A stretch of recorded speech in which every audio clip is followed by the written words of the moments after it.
Selamat pagi, Shalom. Puji Tuhan.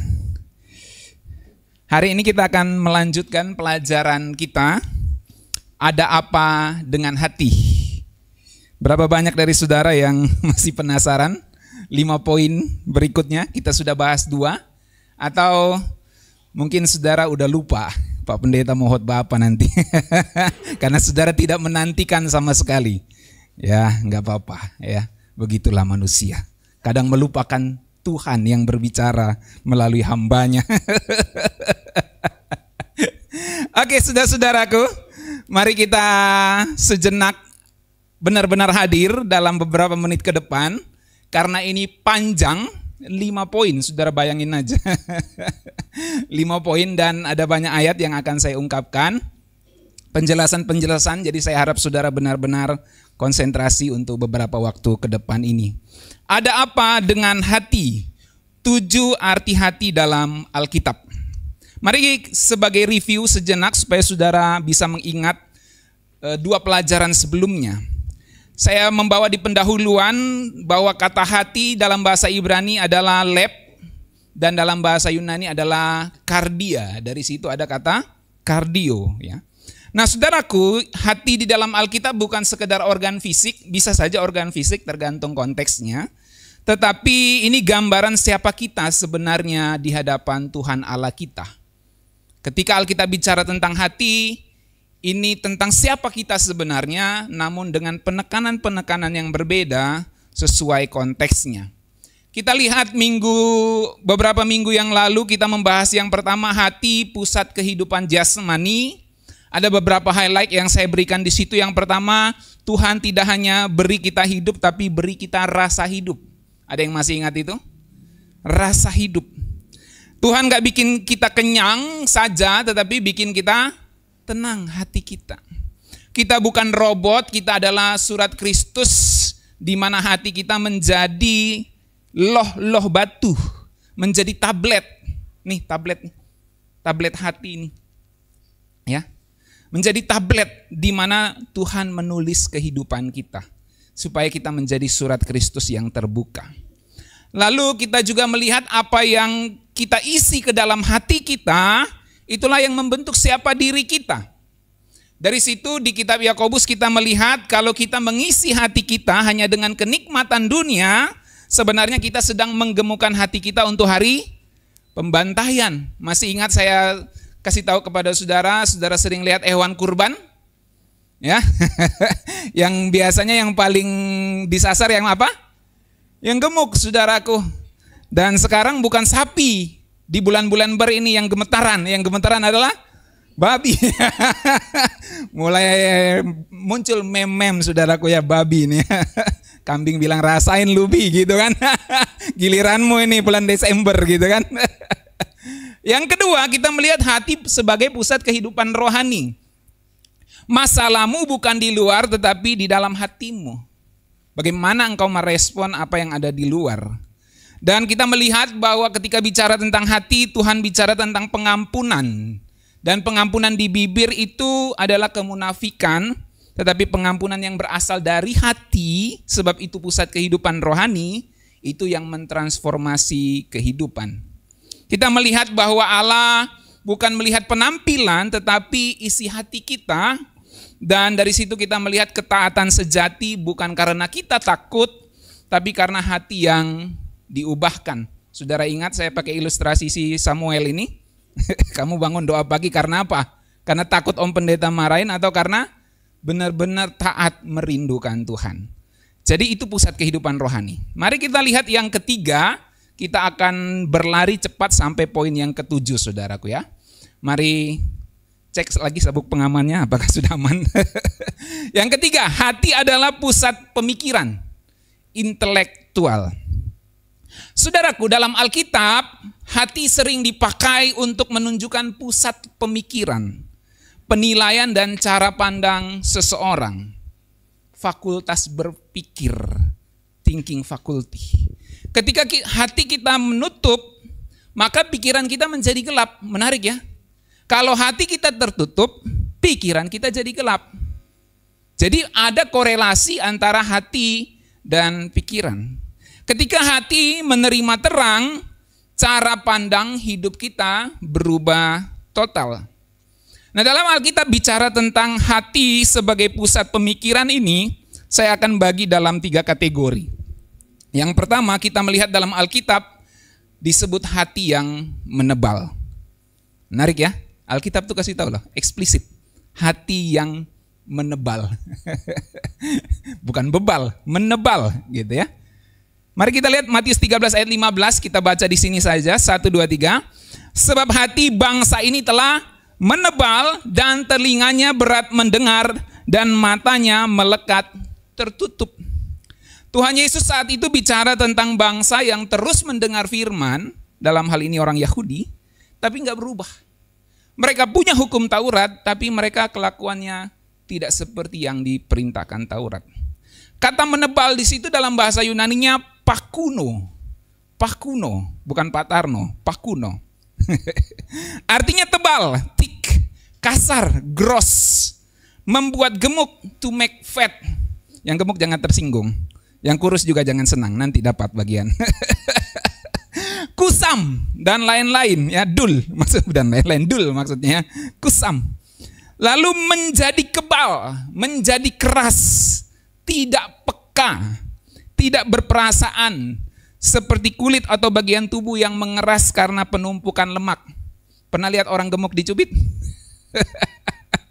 Ya, dia nggak terlalu rasa sakit tuh, karena lemak toh. Coba tes. Tapi kalau yang lahir sebelah kiri kanannya kurus jangan dicubit. Jadi nggak peka saudaraku ya. Kalau S is from fat gitu. Menjadi kebal, menjadi keras, nggak peka. Karena ada penumpukan lemak di situ, saudaraku. Ya, jadi hati-hati dengan lemak.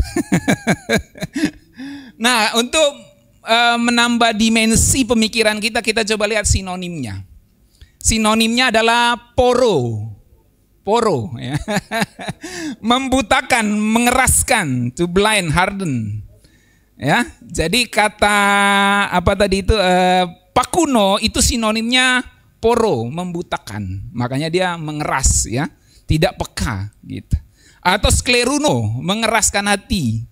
Ini kata yang digunakan, jangan keraskan hatimu waktu dengar firman Tuhan hari ini. Nah itu skleruno itu, seperti Firaun skleruno, mengeraskan hati. To harden, tuplo, nah, tuplo, kayak bahasa apa ini? Tuplo, membuat buta, to make blind. Lalu antonimnya adalah aistonomai, merasakan, mempersepsi. Jadi kalau lawan katanya adalah merasakan, maka lawan menebal adalah tidak merasakan. Pakuno itu nggak merasakan, nggak peka. Jadi ketika Tuhan Yesus bilang hatinya menebal, hatinya nggak bisa ngerasain, gitu. Saking udah bisa dikatakan bebal, atau mungkin pakai bahasa yang orang Indonesia bilang sudah batu dia gitu ya. Sudah batu, sudah menebal. Nah secara metaforis hati menebal itu artinya hati yang tertutup. Kehilangan kepekaan rohani karena terlalu banyak lemak rohaninya. Bilang kiri kanan, lemakmu banyak enggak? Lemak rohani ini saudara, lemak rohani. Lemak rohani itu kepuasan diri, kesombongan, dan kebiasaan menolak suara Tuhan yang berbicara dalam hidupnya. Entah lewat firman, entah lewat bisikan atau lewat berbagai peristiwa hidup. Tuhan sudah berbicara, tapi dia biasa untuk menolak suara Tuhan. Dan ini yang disebut hatinya menebal, enggak peka lagi. Nah saudaraku, perhatikan ini bukan soal IQ-nya, ini soal keterbukaan hati. Tuhan Yesus tidak bilang otakmu lemah. Dia bilang hatimu menebal. Ada orang yang bisa duduk tiap minggu di gereja saudaraku, tapi hatinya sudah tidak bisa lagi ditembus oleh kebenaran firman Tuhan. Karena hatinya menebal. Bukan soal IQ, bukan soal otaknya lemah, tapi memang hatinya tidak mau lagi mendengar firman Tuhan. Kalau kita baca teks-teks ini saudaraku, Matius 24 misalnya ayat 48, Kisah 28 ayat 27, semua ini contoh orang yang keras kepala menolak suara Tuhan.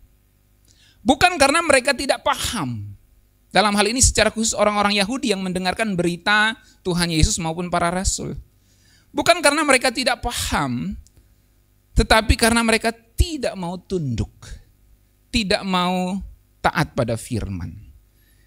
Matius 24 ayat 48, dalam hal ini dikasih contoh soal ilustrasi perumpamaan tentang hamba yang setia dan jahat. Saudara lihat di Alkitab, saudara baca tentang setia dan jahat di situ. Dalam konteks itu Tuhan Yesus pakai ukuran. Setia dan jahat bedanya apa? Dalam hal ini di dalam menunggu tuannya pulang. Apa yang kamu lakukan waktu menunggu tuanmu pulang? Di situ ukuranmu, engkau setia atau engkau jahat. Tuhan Yesus kasih ilustrasi itu, perumpamaan itu. Nah, seorang hamba yang disebut jahat karena percaya tuannya tidak akan datang. Gitu. Jadi tuan ini udah pergi, dia nggak akan datang-datang lagi. Karena dia percaya tuannya tidak akan datang, maka dia mulai menyalahgunakan kekuasaan. Menindas sesama hamba, merasa diri jadi tuan atas hidupnya, atas rumah itu. Karena tuannya nggak ada, dia mengambil tindakan menjadi tuan, menindas hamba-hamba lain, dan kemudian hidup bermewah-mewah serta sembrono, makan minum bersama pemabuk. Teksnya jelas tercatat begitu eksplisit. Matius 24, saudara bisa baca. Ya. Itu ukuran hamba yang jahat. Sementara hamba yang setia adalah yang menunggu kedatangan tuannya dengan hidup sesuai yang tuannya perintahkan sebelum dia pergi. Nah, saudaraku, akan tetapi apabila hamba itu jahat dan berkata di dalam hatinya, saudara lihat teksnya ya, tuanku tidak datang-datang, lalu ia memukul hamba-hamba lain dan makan minum bersama-sama pemabuk-pemabuk. Jelas ya. Kisah Rasul 28 ayat 27 juga, Rasul Paulus menggunakan term atau istilah yang sama. Sebab hati bangsa ini telah menebal, dan telinganya berat mendengar, dan matanya melekat tertutup. Parah banget saudaraku ya. Udah hatinya tebal, telinganya berat mendengar, matanya melekat tertutup. Artinya apa? Emang gue pikirin, siapa sih lu gitu ya. Gue gak mau dengar kamu. Itu hati menebal. Paulus gambarkan orang-orang Yahudi di Roma bahwa banyak dari mereka menolak Injil Yesus Kristus. Dengan mengutip kemudian Rasul Paulus mengutip Yesaya 6 ayat 9 sampai 10. Jadi ketika Tuhan Yesus maupun Rasul Paulus menggunakan kata hati menebal, itu mengutip Yesaya 6 ayat 9 sampai 10. Bahwa hati bangsa ini telah menebal. Orang yang menebal hatinya bukan karena dia bodoh secara ilmu pengetahuan duniawi. Dia bisa saja berprestasi di bidang ilmu pengetahuan duniawi, tetapi dia tidak peka terhadap kebenaran firman Tuhan. Gak heran banyak orang-orang yang pintar secara akademik, secara IQ, tetapi tidak mau tunduk pada kebenaran firman Tuhan. Ini yang Alkitab bilang menebal hatinya. Kalau firman Tuhan datang, mentul aja gitu. Gitu. Masuk telinga kanan, keluar telinga kiri. Ya, itu masih agak mendingan sebenarnya. Masuk telinga kanan, keluar telinga kiri, masih mendingan. Setidaknya dia lewat gitu. Yang parah kalau masuk telinga kanan, keluar telinga kanan. Mentul saudaraku, enggak masuk. Roh Kudus berbicara tapi diabaikan. Teguran datang, malah bela diri dengan berbagai alasan. Inilah yang disebut hati yang menebal. Masih panjang saudaraku, jadi saya cepat-cepat. Yang ke B, hati yang diselubungi. Ini baru poin ketiga ini. Hati yang diselubungi, pikiran tumpul. 2 Korintus 3:14 kita baca, 1, 2, 3. Tetapi pikiran mereka telah menjadi tumpul, sebab sampai pada hari ini selubung itu masih tetap menyelubungi mereka. Jika mereka membaca perjanjian lama itu tanpa disingkapkan, karena hanya Kristus saja yang dapat menyingkapkannya. Gennya dikasih naik, supaya saya nggak terlalu teriak. Jadi saudara lihat ya, pikiran mereka telah menjadi tumpul. Jadi pikiran mereka telah menjadi tumpul. Kenapa tumpul pikirannya? Sebab hati mereka diselubungi. Itu lebih jelas di ayat 15. Coba di ayat 15. Nah ini dia. Kita baca lagi. 1, 2, 3. Bahkan sampai pada hari ini, setiap kali mereka membaca kitab Musa, ada selubung yang menutup hati mereka. Jadi ada selubung yang menutup hati. Tetapi apabila hati seseorang berbalik kepada Tuhan, maka selubung itu diambil dari padanya. Ingat poin kita yang ketiga, hati pusat intelektual, pusat pemikiran. Jadi hati yang menebal, hati yang diselubungi itu bicara pikiran yang menolak kebenaran itu. Sama seperti orang Yahudi. Hatinya menebal, hatinya terselubung sehingga tidak bisa mempercayai firman Tuhan. Nah saudaraku, kemudian secara cepat yang ketiga, yang ke C, lanjut. Hati yang gelap. Tebal, terselubung, gelap. Roma 1 ayat 21 kita baca. Sebab sekalipun mereka mengenal Allah, mereka tidak memuliakan Dia sebagai Allah atau mengucap syukur kepadanya. Sebaliknya pikiran mereka menjadi sia-sia dan hati mereka yang bodoh menjadi gelap. Sudah bodoh hatinya jadi gelap. Ini bicara hati sebagai pusat pemikiran. Pikirannya jadi gelap. Roma 1 ayat 21. Terjemahan bahasa Indonesia sehari-hari ini. Saya lupa kasih bisnya di situ ya.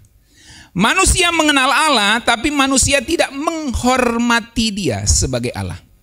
Berapa banyak dari kita yang mengenal Allah, tapi tidak menghormati Dia setiap hari dalam hidup kita. Dan juga tidak berterima kasih kepadanya. Jangankan bilang terima kasih Tuhan hari ini, gitu ya. Saudara bangun, saudara nggak ingat Tuhan. Disuruh gembala ikut doa pagi, nggak ikut-ikut, gitu ya. Saudara tidak belajar untuk berterima kasih kepada Tuhan. Pagi hari bangun, saudara masih bisa buka mata, masih bisa napas. Ada banyak orang di luar sana tidur malam gak bangun-bangun lagi paginya. Sebaliknya manusia memikirkan yang bukan-bukan. Hati mereka sudah menjadi gelap. Jadi saudara lihat ketika Alkitab ngomong hati yang gelap, itu bukan gambar hati dikasih warna hitam. Itu ilustrasi untuk anak sekolah minggu ya. Tapi ini adalah kondisi pikiran. Pusat intelektual kita sudah menolak kebenaran. Efesus 4 ayat 17.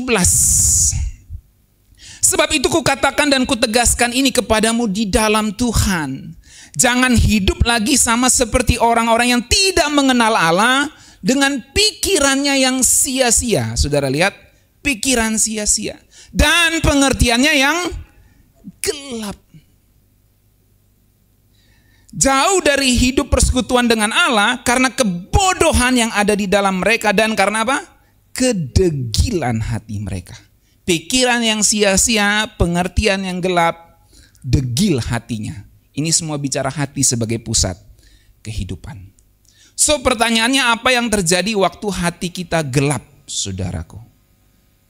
Seperti mata kita waktu kondisi gelap, apa yang terjadi? Satu bisa kita simpulkan, kita kehilangan arah. Kita nggak tahu lagi di mana kita harus berjalan. Saudara bisa bayangin, saudara ikut permainan, saudara ditutup mata, diikat lagi pakai kain, lalu dibungkus lagi pakai kain lagi gitu ya, double. Saudara nggak bisa lihat sama sekali, lalu saudara diputar-putar gitu ya. Lalu saudara disuruh cari pasangan saudara, saudara bingung, kehilangan arah. Kenapa? Karena gelap, saudaraku. Makanya ada bahasa anak-anak muda zaman dulu itu au-a gelap gitu ya. Au-a gelap artinya udah gua nggak tahu lagi nih mau kemana ini gitu ya. Au-a gelap gitu. Gua nggak tahu lagi nih harus gimana gitu. Jadi kita kehilangan arah, saudaraku, karena hati yang gelap itu. Dan disinilah firman Tuhan menjadi relevan. Efesus 1 ayat 17 sampai 18, mari kita baca. 1, 2, 3. Dan meminta kepada Allah Tuhan kita Yesus Kristus, yaitu Bapa yang mulia itu, supaya Ia memberikan kepadamu roh hikmat dan wahyu untuk mengenal Dia dengan benar Dan supaya ia menjadikan apa? Mata hatimu terang. Agar kamu mengerti pengharapan apakah yang terkandung dalam panggilannya. Betapa kayanya kemuliaan bagian yang ditentukannya bagi orang-orang kudus. Roh hikmat dan wahyu menjadikan mata hati kita, pusat pikiran kita, pusat intelektual kita menjadi terang. Kenapa perlu terang? Karena dia sebelumnya gelap. Nah, saudaraku, menarik kata mata hati di situ menggunakan bahasa Yunani dianonia. Semua bilang dianonia. Bukan danon, kalau danon tuh lain lagi. Itu kayaknya aqua itu. Mata hati, dianonia. Ini adalah pikiran, intelek, fakultas berpikir, kemampuan berpikir, thinking faculty. Ya, jadi saudara bayangin ada sebuah fakultas namanya fakultas berpikir. Itu dianonia, itu mata hatimu di situ. Ya. Kecerdasan atau wawasan yang menunjuk pada insight atau pengertian rohani. Sikap mental, disposisi hati. Ada mode berpikir dan perasaan termasuk sikap batin kita. Ini disebut mata hati, dianonia. Nah, kalau ini gelap, saudaraku, kalau mata hati gelap, kalau thinking fakultinya gelap, saudara bisa bayangkan apa yang terjadi. Dalam konteks kebangsaan misalnya, kenapa biasanya mahasiswa itu menjadi tonggak pergerakan reformasi? Sebuah revolusi, kenapa? Itu pusat intelektual di situ. Kalau pendidikannya sudah nggak baik, fakulti thinkingnya udah nggak baik, gimana nasib bangsa ini? Makanya mungkin program MBG salah satunya itu. Selain dari sisi kesehatan, karena dengan makanan bergizi, pasti pemahamannya adalah anak-anak dapat berpikir dengan baik. Thinking fakultinya jadi terang gitulah. Kira-kira kayak gitulah ya. Nah, saudaraku, jadi penting untuk thinking faculty kita, fakultas berpikir kita, pusat intelek kita, mata hati kita itu menjadi terang. Nah, saya mau simpulkan yang bagian yang ketiga ini. Dari sini kita mengerti hati sebagai pusat pemikiran atau pusat intelektual. Kita belajar di situ ada hati yang menebal. Ada hati yang diselubungi. Ada hati yang gelap. Ini bukan tentang kepintaran, bukan tentang IQ, tapi tentang kerelaan hati untuk disentuh oleh Tuhan, untuk dijamah oleh Tuhan, untuk diisi oleh kebenaran firman-Nya. Seseorang dikatakan intelek kalau dia punya kerelaan hati untuk tunduk pada firman Tuhan. Dunia boleh mengatakan kita intelektual. Dunia boleh mengatakan kita kaum intelektual. Karena kita bergelar, karena kita berpendidikan tinggi. Tapi kalau kita tidak rela hati tunduk pada firman Tuhan, di hadapan sorga saudara hanya orang yang bodoh, yang hatinya gelap, hatinya menebal, hatinya diselubungi. Jadi intelek di hadapan Tuhan itu adalah kerelaan hati untuk tunduk pada firman Tuhan. Ini yang kita sering sebut sebagai kecerdasan rohani. Spiritual intelligence, bukan artificial intelligence. Kalau kita nggak rela hati tunduk pada firman Tuhan, kita hatinya menebal, diselubungi dan gelap. Oleh sebab itu, oleh anugerah Tuhan, mari kita minta Tuhan menjadikan mata hati kita terang. Amin. Supaya bukan hanya intelek secara duniawi ini yang pinter, tetapi hati ini mau taat kepada firman Tuhan. Saudara tahu apa perbedaannya generasi yang dididik oleh AI dan robot nanti di masa depan dengan orang-orang yang takut akan Tuhan, generasi yang takut akan Tuhan? AI itu bisa memberikan load informasi, bisa memberikan overload informasi kepada kita. Banyak informasi bisa diberikan. Tapi AI nggak bisa menumbuhkan karakter. AI nggak bisa menumbuhkan kasih. AI nggak bisa menumbuhkan perasaan untuk hadir. Perasaan untuk mengasihi sesama maupun mengasihi Tuhan. Dan disinilah titik manusia itu dibutuhkan. AI bisa mengganti banyak pekerjaan, saudaraku. Tapi dia tidak bisa menggantikan pekerjaan-pekerjaan yang berhubungan dengan hati, yang berhubungan dengan pembentukan karakter. Karena teknologi itu punya batasan. Jadi mari kita meminta mata hati kita diterangi oleh Tuhan. Jangan sampai kita bergantung sama AI, kita lupa bergantung sama spiritual intelligence yang sesungguhnya, yaitu Roh Kudus. Saudara, saya mengeksplor Alkitab ini dengan bantuan AI juga. Tapi saya belajar untuk ngomong di hati saya, Roh Kudus, ajar saya. AI itu begitu sangat membantu, begitu memudahkan. Tapi ada satu yang tidak bisa dilakukan oleh AI, menyentuh hati dan jiwa manusia. Itu hanya bisa dilakukan oleh pekerjaan Roh Kudus. Amin. Nah, saudaraku, yang kedua, yang keempat dalam hal ini, yang kedua hari ini. Hati adalah pusat keinginan. Hati itu adalah kehendak, will kita. Pusat kehendak, pusat keinginan. Saudaraku, hati bukan cuma tempat merasa, tapi tempat di mana kehendak itu lahir. Dari sanalah muncul keputusan, kesetiaan dan arah hidup kita. Kehendak sejati lahir dari hati nurani yang murni. Semua ibadah yang tidak melibatkan hati kita hanyalah ritual kosong kemunafikan di mata Tuhan.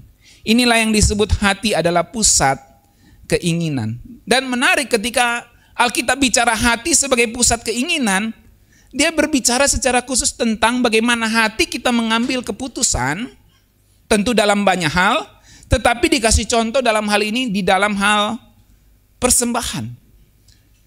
Mari kita lihat yang A, kepura-puraan hati. Kisah Rasul 5 ayat 4, saudaraku. Kita baca. Selama tanah itu tidak dijual, bukankah itu tetap kepunyaanmu?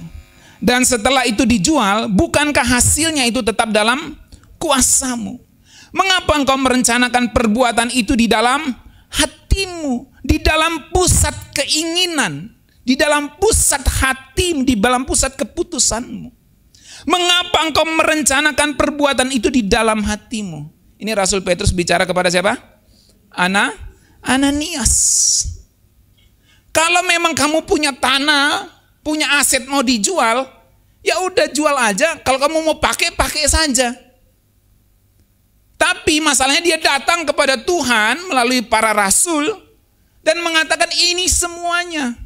Padahal bukan semuanya. Coba kalau Ananias tidak kasih, mati nggak dia? Nggak mati. Masalahnya dia kasih, ngakui ini semuanya. Padahal bukan semuanya. Dan itu dia sudah rencanakan di dalam pusat keinginannya. Di dalam hatinya. Disitulah Rasul Petrus mengatakan engkau bukan mendustai manusia. Tetapi mendustai Allah. Saudaraku, dosa Ananias dan Safira bukan sekedar soal uang. Kecil, terlalu kecil uang itu, saudaraku. Terlalu kecil uang itu. Ini bukan sekedar soal uang, tetapi tentang kehendak hati yang munafik. Keputusan hati yang sudah direncanakan di pusat keinginannya. Ananias dan Safira berpura-pura menyerahkan segalanya, padahal dalam hati mereka menipu Roh Kudus. Hati yang tidak jujur ini menghasilkan tindakan yang kelihatannya rohani, tapi busuk di dalamnya. Apa yang kita pelajari dari sini, saudaraku? Tuhan menilai motif di balik setiap tindakan kita. Amin. Dia nggak mau kita hidup di dalam kepura-puraan. Dia nggak mau kita jadi orang yang munafik. Si Aweng ini selalu saya kasih tahu nih, nggak boleh kamu jadi orang munafik ya. Nanti kayak Farisi kamu. Seperti kuburan ya. Di luarnya bagus, hias, di dalamnya tengkorak gitu ya. Gak boleh jadi orang munafik ya. Tentu kita harus berpenampilan bagus, berpenampilan baik, tapi itu bukan kemunafikan. Itu sebagai sebuah persembahan yang hidup kepada Tuhan. Bagian yang B. Ketika Alkitab bicara tentang hati sebagai pusat keinginan, pusat kehendak, dia bicara bukan hanya soal kepura-puraan hati itu yang merencanakan sesuatu yang berhubungan dengan pura-pura, Alkitab juga bicara tentang kerelaan hati. 2 Korintus 9 ayat 7, mari baca semua, 1, 2, 3. Hendaklah masing-masing memberikan menurut kerelaan hatinya, jangan dengan sedih hati atau karena paksaan, sebab Allah mengasihi orang yang memberi dengan sukacita. Memberikan menurut kerelaan hatinya. Menarik, kata kerelaan di situ dalam bahasa Yunaninya adalah proaireo. Proaireo. Artinya memilih sesuatu sebelum yang lain. Lebih memilih, menetapkan untuk diri sendiri, bermaksud atau memutuskan. Jadi memberi menurut kerelaan hati, memberi dengan menetapkan untuk diri sendiri, ini jumlahnya. Ini sekian saya mau beri. Bukan karena paksaan. Jadi menekankan keputusan sadar dan sukarela. Bukan karena paksaan. Apalagi kalau sudah ada janji iman. Waduh, yang lain sudah 1 juta. Masa saya besi 200.000 gitu kan. Malu gitu saudaraku ya. Nah ini kadang jadi dilema saudara. Akhirnya orang pasang besar. Tapi bukan karena keputusan hati. Karena supaya dilihat orang aja saya mau memberi yang bagus. Tapi sesungguhnya dalam hatinya, aduh, tagihan belum dibayar. Saya sudah janji segitu lagi. Ada orang-orang yang alami seperti itu. Dan mungkin beberapa dari saudara ada alami gitu. Makanya Alkitab ngomong, memberi itu harus dengan kerelaan hati. Keputusan sadar dengan sukarela. Bukan paksaan. Sebab Allah nggak melihat jumlah yang engkau beri. Jumlah yang engkau beri mungkin dilihat oleh bendahara gereja. Tapi Tuhan nggak lihat itu. Yang Tuhan lihat adalah hatimu, motifmu di balik semua itu.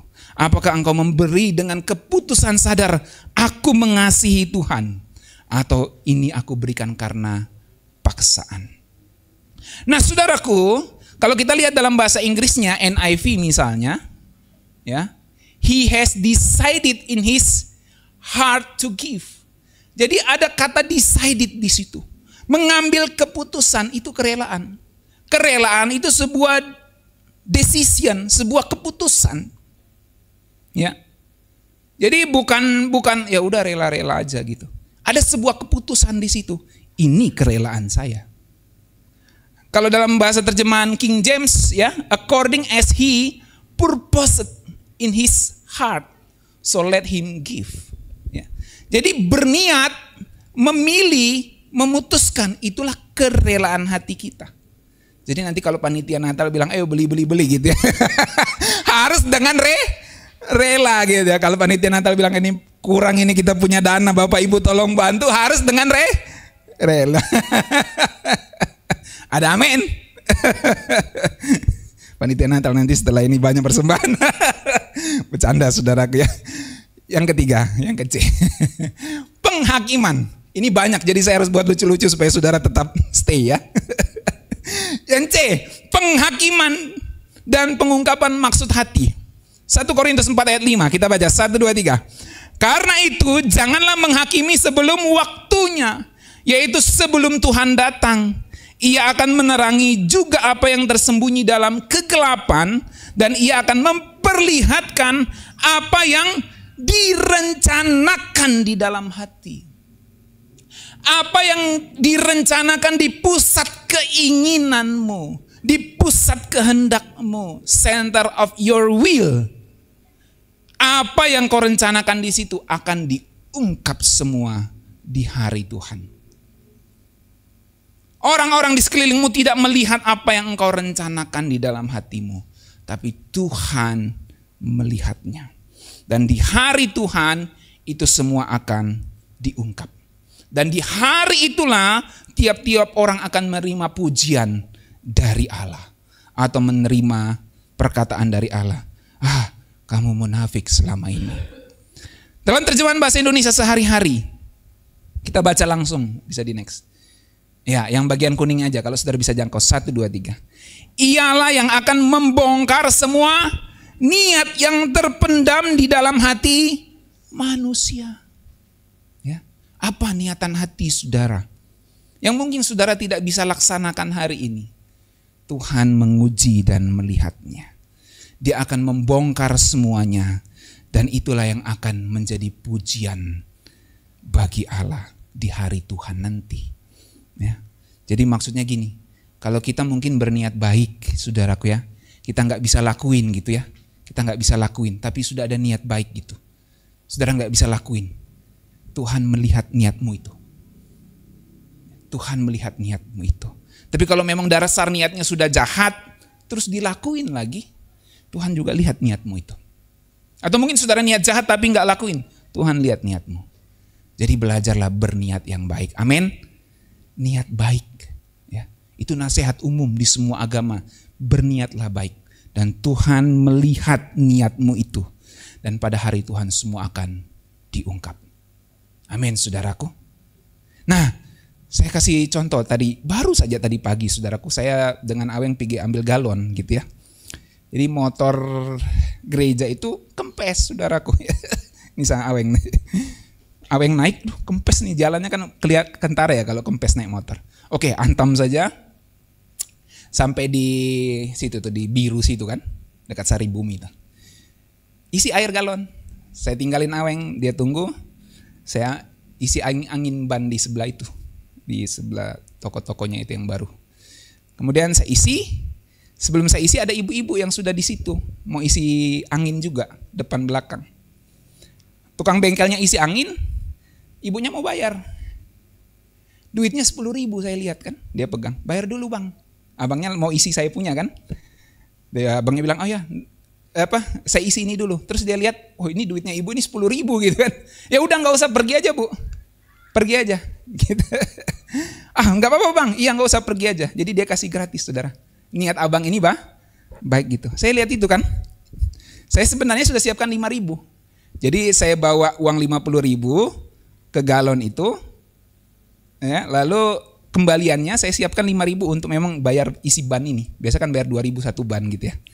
Jadi saya siapkan 5.000 aja. Memang saya niat baik untuk kasih abangnya 5.000 aja gitu kan. Isi depan belakang gitu. Saya simpan, yang lain saya taruh di dompet, yang satunya 5.000 ini saya taruh di kantong celana. Mungkin Aweng sempat lihat ya. Gitu. Nah, sampai di situ saya lihat abang ini perlakukan ibu itu seperti itu. Dia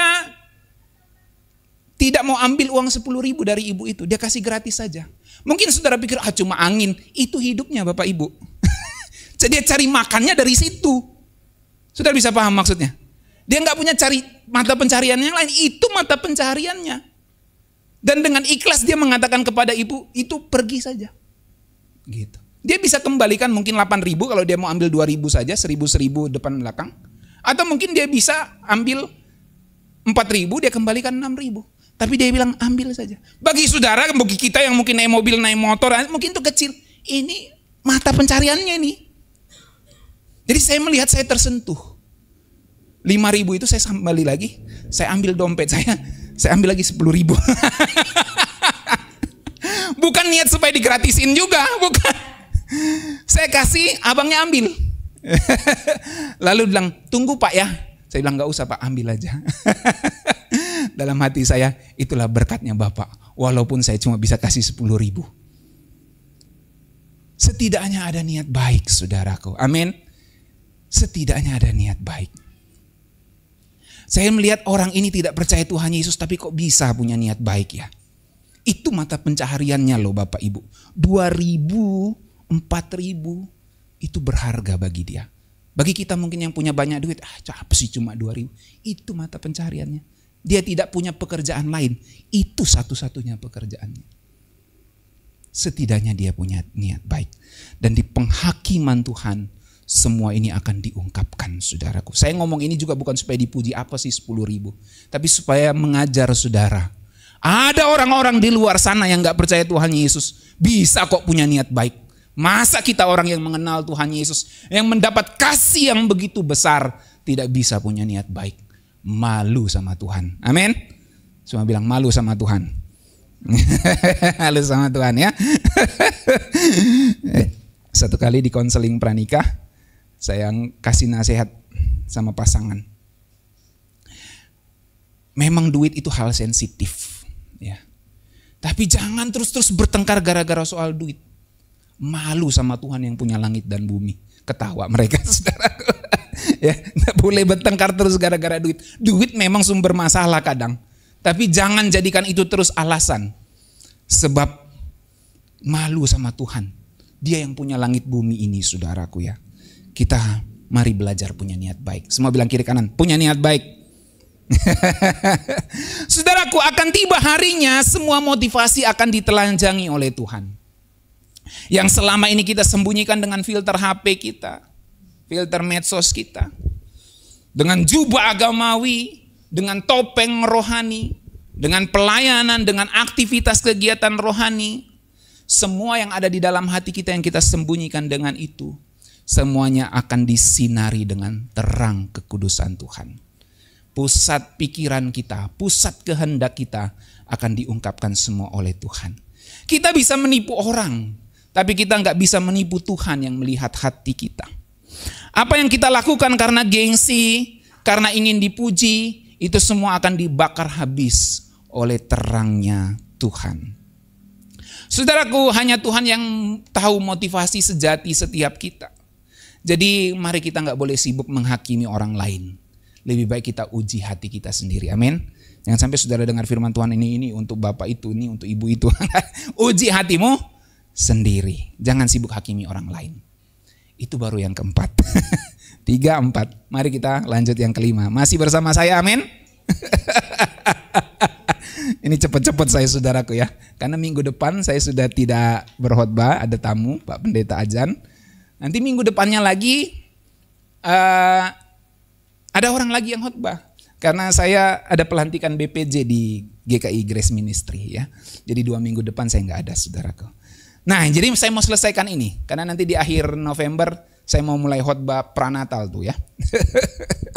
Jadi mari kita fokus. Yang kelima, hati adalah pusat dari perasaanmu, tempat emosi berakar.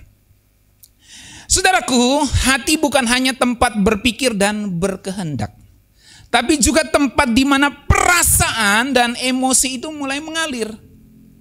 Di sanalah kita bisa terluka. Di hati itulah kita bisa terluka. Tapi di hati itu juga kita bisa disembuhkan.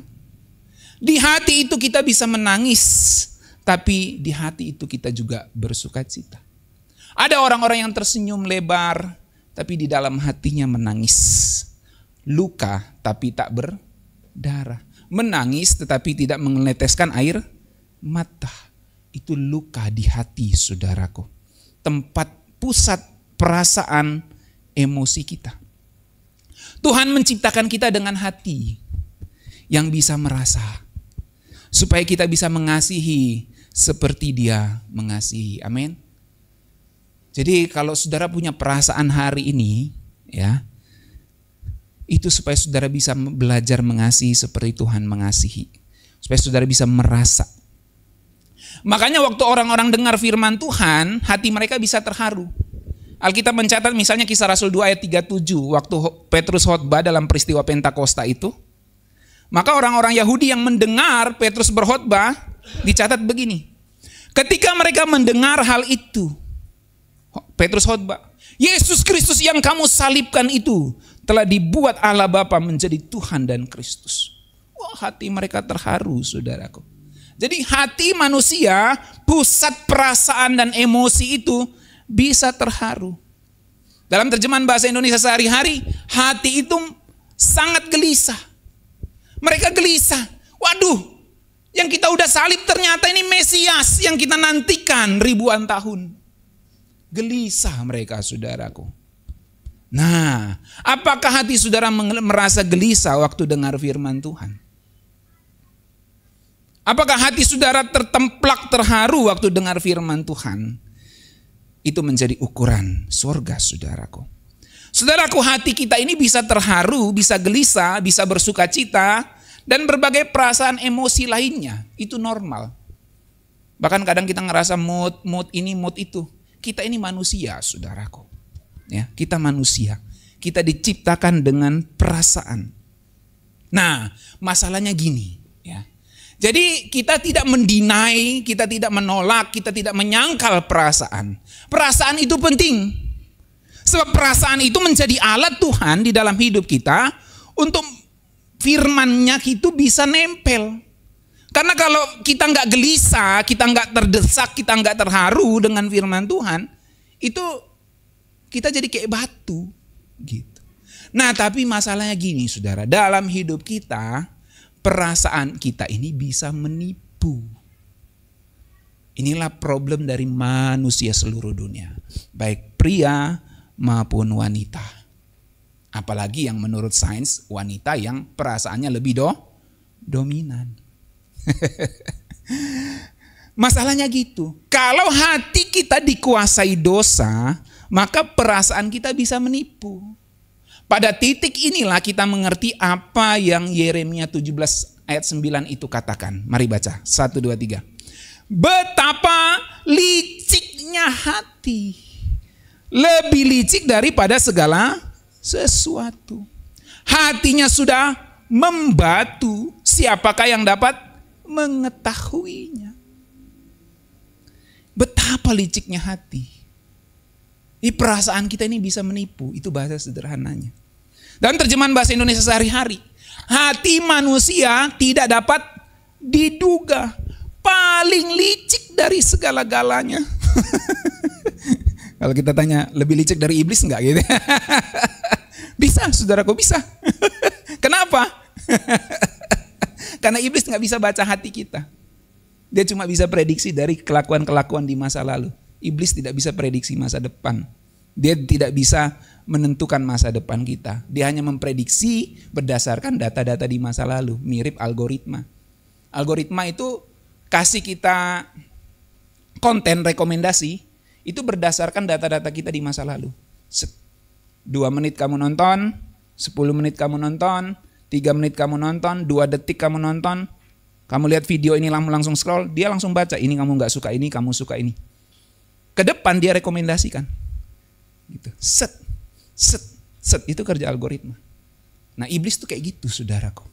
Ya. Dia tidak bisa menentukan masa depan kita, tapi dia bisa memberikan godaan-godaan berdasarkan data-data kita di masa lalu. Dan ini yang kadang membuat perasaan kita itu menjadi menipu. Semua bilang perasaan menipu. Nah, itulah yang disebut oleh Alkitab tuh, betapa liciknya hati. Karena perasaan kita bisa menipu kalau dikuasai oleh dosa. Dalam terjemahan firman Allah yang hidup, coba kita baca. Nah, hati manusia lebih licik daripada segala sesuatu dan jahatnya tidak kepalang. Bahasa jadulnya, jahatnya nggak kepalang gitu ya. Artinya jahatnya udah nggak ada lawannya lah, itu tingkat dewanya lah ini. Hati itu, saudaraku ya. Siapakah yang dapat memahaminya? Mari lihat terjemahan The Message. Nggak lengkap kalau belum ada The Message, katanya Daniel ya. Masih ingat aja nih. Oke, mari kita baca. The heart is hopelessly dark and deceitful, a puzzle that no one can figure out. Hati itu gelap gulita dan penuh tipu daya. Teka-teki yang tak seorang pun dapat memecahkannya. Tebak-tebakan, teka-teki yang tak seorang pun dapat menguraikannya, dapat menjawabnya. Seperti sebuah puzzle, saudara bisa susun puzzle, set. Ini puzzle yang nggak bisa dipecahkan oleh orang, nggak bisa di-upload ke AI lalu suruh AI pecahkan, nggak bisa. Ini hati nggak bisa diupload. Nah, di zaman modern ini ada yang namanya gerakan transhumanisme. Gerakan transhumanisme itu adalah gerakan untuk taruh chip di otak, itu bahasa sederhananya. Ya, pakai alat-alat teknologi untuk mengupgrade tubuh. Ya. Termasuk Neuralink yang didesain oleh Elon Musk perusahaannya itu. Chip di otak, dan dengan itu kita bisa berpikir lalu menggerakkan mouse di komputer, nggak perlu gerakin pakai tangan. Kita cukup mikir, gerak ke kanan, gerak ke kiri, dia gerak tuh. Itu teknologi Neuralink, saudaraku ya. Jadi begitu canggihnya sekarang teknologi, saudaraku. Nah, hati itu tidak bisa ditebak. Jadi teka-teki yang seorang pun tidak bisa pecahkan, saudaraku. Kita nggak bisa upload ini isi hati kita ke dalam, gitu. Kan tadi saya bilang ada main uploading ya. Jadi orang di dalam gerakan transhumanisme itu ada mau mengupload pikiran, ya, supaya nanti bisa di-download lagi di masa depan. Ini berhubungan juga dengan gerakan membekukan diri, ya. Saya lupa istilahnya, sironik. Dia membekukan diri untuk dihidupkan di masa depan, gitu. Ini gerakan transhumanisme. Yang paling sederhana yang kita tahu itu adalah tempelkan chip, ya, di tangan maupun di otak, gitu. Nah, yang teknologi lebih canggihnya ada, saudaraku. Itu semua berbasis AI, ya, kecerdasan buatan. Jadi hati kita itu nggak bisa ditebak di situ, saudaraku, secanggih apapun. Makanya Alkitab ngomong teka-teki yang tak seorang pun dapat memecahkannya. Ya. Kemarin tuh drama gitu ya, ada drama yang dibuat oleh Ibu Tonik gitu kan. Itu kan belum ada narasi percakapan Maria, Gabriel ini lah. Saya suruh istri saya upload aja di ChatGPT, suruh buat narasinya gitu ya. Nanti kasih ini gini-gini, set jadi itu. Semenit aja jadi narasinya. Nanti mereka akan main drama. Hasil ChatGPT itu, tapi aslinya dari karyanya Ibu Tonik. Hanya dipoles kronologinya, percakapannya itu lebih teratur pakai ChatGPT. Canggih, saudaraku. Sekarang apa-apa kita bingung, tanya aja AI gitu ya. Canggih sekarang, zaman sekarang. Itu bukan sesuatu yang udah jadul. Ini sesuatu yang bukan sesuatu yang nggak lumrah, ini sesuatu yang lumrah di zaman sekarang. Ya. Tetapi saya mau kasih tahu, hati kita ini tidak bisa dipecahkan bahkan oleh teknologi AI tercanggih sekalipun. Hanya Tuhan yang bisa menyentuh, hanya Roh Tuhan yang bisa menyentuh, memberikan jawaban sesungguhnya dari setiap pertanyaan di hati kita. Saudara bisa tanya apa saja di AI, tapi hati saudara tetap kosong. Saudara bisa baca semua informasi yang ada di Google, yang saudara tanya di AI dan dia jawab. Bisa tanya, dia bisa memberikan begitu banyak informasi, tapi dia tidak bisa menyentuh sampai jiwa dan hatimu yang terdalam. Hanya Roh Tuhan yang bisa menyentuh sampai ke dalam situ. Amin. Kalau kita baca dalam terjemahan versi mudah dibaca, tidak ada yang dapat menyembunyikan kejahatannya. Ini dari ayat 9-nya. Demikian juga hati orang. Hati dapat sangat sakit dan tidak ada yang sungguh mengetahuinya. Sound familiar untuk hidup saudara? Hati saudara sangat sakit. Bahkan suami, bahkan istri, bahkan anak-anak, bahkan orang tua tidak tahu bahwa hati saudara sakit. Kenapa tiba-tiba ada anak-anak yang lompat di sekolah bunuh diri dari lantai berapa? Kenapa?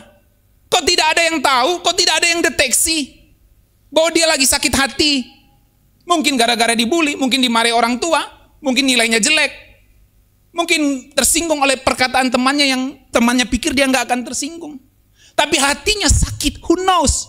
Dan tiba-tiba kita dengar ada seorang anak bunuh diri lompat dari lantai, taruhlah lantai 5 di sebuah sekolah. Hati sangat sakit, tapi tidak ada yang mengetahuinya. Inilah yang disebut betapa liciknya hati. Tidak ada yang bisa menyusun puzzle-nya. AI sekalipun gak bisa. Tetapi di ayat 10 ada penghiburan. Mari baca. Akulah Tuhan yang dapat melihat ke dalam hati orang. Aku dapat menguji hati orang dan menentukan apa yang dimiliki setiap orang. Aku dapat membalaskan kepada orang sesuai dengan perbuatannya. So apa message-nya di sini? Apa pesannya di sini, saudaraku? Ketika tidak ada orang yang tahu sakitmu seberapa dalam, datang pada Tuhan. Hanya Dia yang sungguh-sungguh bisa menyusun kembali puzzle hatimu yang penuh misteri itu. Amin, saudaraku. Orang lain bisa mungkin tolong kita hanya beberapa persen. Konselor profesional bisa tolong kita sampai beberapa persen. Tapi hanya Tuhan yang bisa sungguh-sungguh memulihkan kehidupan kita sesungguhnya. Tuhan bisa pakai orang lain, Tuhan bisa pakai gembala, Tuhan bisa pakai konselor, Tuhan bisa pakai sahabat, Tuhan bisa pakai temanmu untuk menolong engkau. Tapi mereka terbatas. Engkau harus datang langsung kepada Tuhan, Sang Pemilik hidupmu, yang menciptakan roh, jiwa, dan tubuhmu, yang menaruh kekekalan di dalam hatimu, supaya kamu bisa melihat bahwa sakit hatimu yang tidak diketahui oleh orang lain itu, Tuhan tahu. Dan kau akan pecah di dalam hadiratnya. Amin. Tuhan tahu perasaan kita yang terdalam, saudaraku. Sakit kita, luka kita, amarah kita, iri kita, pahitnya hidup masa lalu kita. Di dalam relasi, di dalam keluarga, di dalam rumah tangga, di dalam persahabatan. Tuhan tahu suka duka kita dan berbagai emosi kita, saudaraku. Dan firman Tuhan datang hari ini kasih pesan sama kita semua. Jangan biarkan semua itu jadi racun di hati kita. Amin. Jangan biarkan itu jadi racun. Biarkan Tuhan menjamah perasaanmu hari ini. Amin, saudaraku. Masih ada yang ke-6 dan ke-7. Mari kita lihat. Ini kalau di KKR sudah closing nih, altar call nih, saudaraku. Mari kita lihat yang ke-6. Ini pendalaman, jadi mari kita lihat. Hati adalah tempat unik dari kegiatan Roh Kudus. Tempat tinggalnya Roh Kudus. Ini ketika Alkitab bicara tentang hati, itu bicara activity place. Tempat Roh Kudus beraktivitas. Tempat tinggalnya Roh Kudus. Roma 5 ayat 5, baca 1, 2, 3. Dan pengharapan tidak mengecewakan karena kasih Allah telah dicurahkan di dalam hati kita oleh Roh Kudus yang telah dikaruniakan kepada kita. Jadi Roh Kudus dicurahkan di dalam hati kita, membawa kasih Allah yang begitu besar. Tidak disebut dicurahkan di dalam pikiran. Memang pasti kepikiran kita juga. Tapi kata yang tepat Tuhan gunakan ke kardia kita, ke hati kita. Lalu Galatia 4 ayat 6. 1, 2, 3. Dan karena kamu adalah anak, maka Allah telah menyuruh roh anaknya ke dalam hati kita.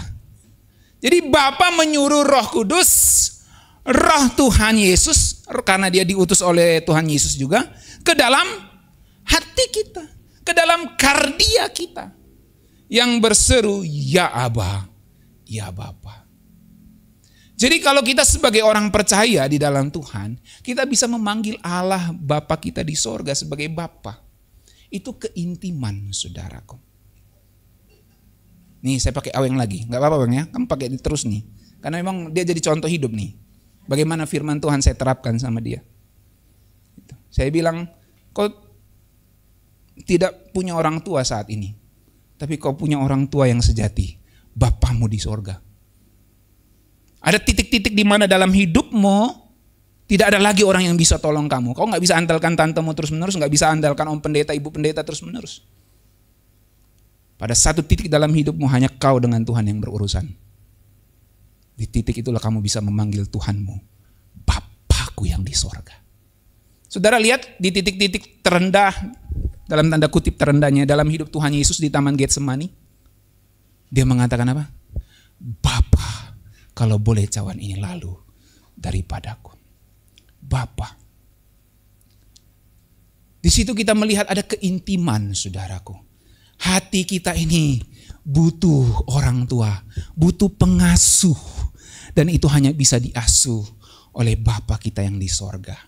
Dan karena dia ada di sorga tertinggi, dia mengirim rohnya. Gak jauh-jauh, gak di tetangga kita, gak di halaman rumah kita, gak di samping tempat tidur kita, tapi di dalam hati kita. Amin, saudaraku.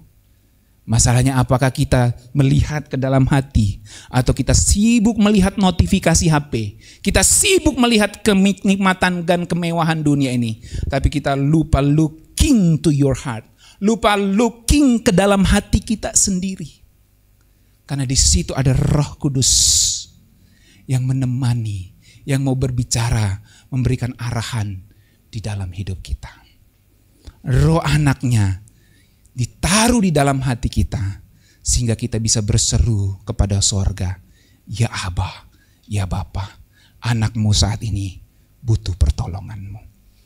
Efesus 3 ayat 17. Sehingga oleh imanmu Kristus diam di dalam hatimu. Diam. Dwell in your heart. Diam di dalam hatimu. Dan kamu berakar serta berdasar di dalam kasih. Saudaraku, secara fisik Tuhan Yesus di sorga. Jadi kan kalau kita doa ya, kadang tuh membingungkan. Kalau bimbing anak sekolah minggu kan pertanyaan kadang nyeleneh-nyeleneh gitu, saudara. Kakak, Tuhan Yesus tuh di sorga atau di dalam hati sih? Kita mau jawabnya gimana? Kita mau jawab teologis kan bingung ini. Anak-anak juga pikirannya belum sampai gitu. Kita bilang dia ada di sorga, dia ada di hatimu, dia ada di mana-mana gitu. Dia juga pasti cuma iya aja, tapi sebenarnya konsepnya juga nggak jelas dia. Gitu. Secara fisik Kristus di sorga, karena nanti dia akan datang kembali yang kedua kali. Namun secara rohani dia hadir di dalam hati kita oleh Roh Kudus. Makanya kan kalau dalam penginjilan, kalau kita bimbing orang, Tuhan Yesus masuklah ke dalam hatiku gitu ya. Jadilah Tuhan dan Juru Selamat di dalam hidupku. Jadi Raja di dalam hatiku gitu ya. Tinggal. Nanti kalau dia kritis, nah ini Tuhan di surga atau dalam hati saya gitu. Butuh katekisasi lagi dia gitu. Jadi saudaraku, secara fisik Kristus di sorga. Tapi secara rohani dia ada di hati kita. Dia ada di tahta hidup kita. Masalahnya kita kasih dia tahta di hati kita atau enggak, saudaraku. Nah, hati yang dipenuhi roh adalah hati yang penuh kasih, sukacita, damai, dan ketaatan. Hati yang bukan hanya tahu firman, tetapi hidup di bawah pengaruh Roh Kudus setiap hari. Pertanyaannya saudaraku, siapa yang kita izinkan beraktivitas di hati kita? Apakah video-video TikTok yang selalu lewat di mata kita ini kemudian kita renung-renungkan terus, itu tadi dia buat tarian gini, nanti saya mau ikut, nanti saya mau upload besok. Siapa yang kamu izinkan beraktivitas di hatimu? Siapa yang kamu izinkan menjamah dan mengendalikan pikiran, perasaan, emosimu setiap hari? Apakah Roh Kudus? Apakah notifikasi? Apakah berbagai permasalahan hidup yang mau kau hadapi sendiri tapi tanpa Tuhan? Siapa yang kita izinkan mengendalikan pikiran, perasaan, dan emosi kita setiap hari? Sangat baik juga untuk closing KKR, mau altar call. Tapi masih ada poin ke-7, itu masalahnya. Mari kita lihat poin ke-7. Yang terakhir nih saudaraku, tenang. Hati adalah gambaran seluruh kepribadian kita. Itu diri kita yang sebenarnya. Hati bukan hanya bagian dari diri kita, itu adalah kita yang sebenarnya. Apa yang kita pikirkan, apa yang kita rasakan dan lakukan, itu semuanya keluar dari kualitas hati kita. Karena itu ketika Allah melihat hati, dia melihat siapa kamu sebenarnya. Manusia boleh melihat tampilan luar kita, tapi Tuhan melihat hati, dia melihat siapa kamu sebenarnya. Dunia bisa menilai kita dari luar, tapi Tuhan menilai kita dari hati kita. Itu sebabnya Amsal 4 ayat 23 bilang apa? Jagalah hatimu dengan segala kewaspadaan, karena dari situlah terpancar kehidupan. Ada lagunya A.A. Gim dulu ya. Bagus juga itu ya. Mari kita nyanyi. Jagalah hati, jangan kau nodai, jagalah hati, cahaya ilahi, gitu ya. Pinjam ya. Alkitabiah itu saudaraku. Karena dari situ terpancar kehidupan. Ayo nyanyi lagi sekali lagi. Jagalah hati, jangan kau nodai, jagalah hati, cahaya ilahi. Mari jaga hati kita, amin saudaraku. Karena apa yang ada di dalam hatimu, itulah diri kita yang sebenarnya. Itu dirimu yang sebenarnya. So kalau hatimu diubahkan, maka hidupmu diubahkan. Kalau kualitas hatimu bagus, maka kualitas hidupmu akan bagus. Ketika hatimu penuh kasih, seluruh hidupmu akan memancarkan kasih Kristus. Jadi apakah kita mau Tuhan ubah hati kita hari ini, saudaraku? Mari kita buka hati kita, biarkan kasih dan terang Tuhan masuk. Karena semua perubahan sejati itu dimulai dari hati. Baru closing. Amin. Mari kita nyanyikan pujian tadi yang Evi nyanyikan sebelum firman Tuhan tadi itu ya. Ubah hatiku seperti hatimu, kudus dan berkenan bagimu. Bagaikan emas yang murni, bentuk hatiku selalu. Mari kita langsung nyanyi refnya saja.